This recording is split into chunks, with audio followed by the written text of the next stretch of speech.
မွေးနေ့မှာပကာသနာထက်ချိုးတင်နေတဲ့အဖိုးဖွားရဲ့ဘဝကိုမြင့်တင်ပေးခဲ့တဲ့ခင်ဝင်းဝါပရိသတ်များအလုံးပဲမင်္ဂလာပါရှင်ခင်ဝင်းဝါကအလှမဲ့တယောက်လေးဖြစ်တယ်လို့အောင်မြင်တဲ့မင်းသမီးအနေနဲ့ရက်တည်နေတာမို့ဟိုးရင်ကလေးကအလှတန်းရရောသူပါ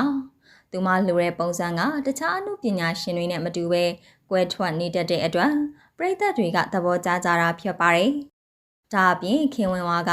သူ့ရဲ့မွေးနေ့မှာလေသူတယောက်တည်းပျော်ရွှင်မှုထက်ခက်ခဲနေတဲ့အဖိုးဖွားတွေအတွက်လှုပ်ပေးခဲ့တာပါခင်ဝင်းဝါကသူ့မွေးနေ့မှာပကာသနာအတွက်အကုန်ကြအများကြီးခံကမွေးနေ့ပွဲလုံးမဲ့အစားအခုလိုအရာကိုလုပ်ခဲ့တာပါလက်တလုံးမှာမီဒီယာပေါ်မှာအဖိုးဖွားတွေအများကြီးကအကူအညီတောင်းထားကြတာပါတချို့ဆိုရင်သားသမီးကစွန့်ပစ်ထားလို့နေစရာနေရာခက်ခဲနေတဲ့အပြင်တယောက်တည်းနေရတာပါလေဖြတ်ကပေါင်းလဲကျိုးတဲ့အဖွားရီတောင်ရှိပါတယ်ဒါတွေကြောင့်ခင်ဝင်းဝါကသူ့မွေးနေ့အမှတ်တရအနေနဲ့တကူရဲရက်တီနေရသူတွေကိုလှူပေးခဲ့တာဖြစ်ပါတယ်။ခင်ဝင်းဝါကမီဒီယာတွေစီကနေနေထိုင်တဲ့အဖိုးပွားရဲ့လိပ်စာကိုတောင်းတယ်လို့သူကိုယ်တိုင်လည်းရှာပါတယ်။ကဲခက်ခဲကအလူရှင်နေပါသူတွေကိုသာလှူချင်တာဖြစ်ပါတယ်။ပရာဟီတာတွေအကုန်လုံးဝိုင်းလှူပေးနေသူတွေကိုမလှူပေးပေတကယ်လို့သူရဲ့လက်ထဲကိုထည့်ပေးနိုင်အောင်စူးစမ်းခဲ့ပါတယ်။ခင်ဝင်းဝါကအဖိုးအဖွား6ယောက်ကိုငွေ9သိန်းစံ6ပြည်စီတပိတ်တာကျအုပ်တကတ်တို့ကိုလှူပေးခဲ့တာပါခင်ဝင်းဝါလှူပေးတဲ့အထက်မှာချေးလက်မကောင်းတဲ့အဖိုးဖွားတွေလည်းပါပါတယ်အားလုံးကိုမြမြတတလှူပေးခဲ့တာဖြစ်ပါတယ်တချို့ဆိုရင်ခြေထောက်မကောင်းလို့အေးရတဲ့လေကထမဝင်နိုင်တဲ့သူတွေတောင်ရှိပါတယ်ခင်ဝင်းဝါကပတ်စံပေးလိုက်တဲ့အချိန်မှာမျက်ရည်တွေကြားကဈေးဝယ်ရတော့မယ်ဆိုပြီးပျော်ရွှင်သွားခဲ့ကြတာပါခင်ဝင်းဝါကလူပေးရုံနဲ့မကပဲအဖိုးဖွားတွေရဲ့လိပ်စာကိုလည်းတခါတည်းပြောပေးပါတယ်။ဒါအပြင်အဖိုးဖွားတွေကအမှန်တကယ်ခက်ခဲနေကြတာမို့လူပေးကြပါဆိုပြီးခင်ဝင်းဝါကတောင်းဆိုပေးထားတာပါ။အခုလိုတောင်းဆိုထားတဲ့အတွက်ပရိသတ်တွေကလည်းလူပေးခြင်းကြပါတယ်။ခင်ဝင်းဝါကြောင့်မို့အဖိုးဖွားတွေက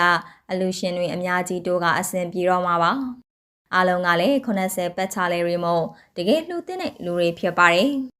ဒါကြောင့်မို့လေခင်ဝင်းဝါကိုဆိုရင်အဖိုးဖွားတွေကအတော်လေးကိုချစ်ကြတာပါချိုးတဲ့အဖိုးဖွားတွေရဲ့ပါစံမှာဆိုခင်ဝင်းဝါကအမြဲတမ်းပြန်နေတတ်တာပါခင်ဝင်းဝါကမီဒီယာကိုခေါ်ပြီးလှူတာနေတယ်လို့သူကိုယ်တိုင်သွားလှူတာမျိုးလည်းရှိပါတယ်လာစဉ်ထောက်ပံ့နေတဲ့သူတွေလည်းရှိတယ်လို့သိရပါတယ်ခင်ဝင်းဝါကအဖိုးဖွားတွေကိုဆိုရင်ချစ်တဲ့စိတ်နဲ့ကူညီပေးကြတာပါသားသမီးတွေကမထောက်ပံ့မဲ့နေဝင်ချိန်နီးမှာဒုက္ခရောက်နေတာမြင်ရင်သူအနေနဲ့မခံစားနိုင်တာကြောင့်ပါတခြားသူတွေလှူတာထက်အဖိုးဖွားတွေကိုပို့ပြီးလှူပေးကြတာပါခင်ဝင်းဝါကငလျင်ပေးတော့ကလည်းအင်းလေးကိုအရင်ဆုံးသွားရောက်လှူပေးခဲ့တာပါတခြားအမှုပညာရှင်တွေတောင်မရောက်သေးတဲ့အချိန်မှာအင်းလေးကိုစွန့်စားကသွားခဲ့တာပါ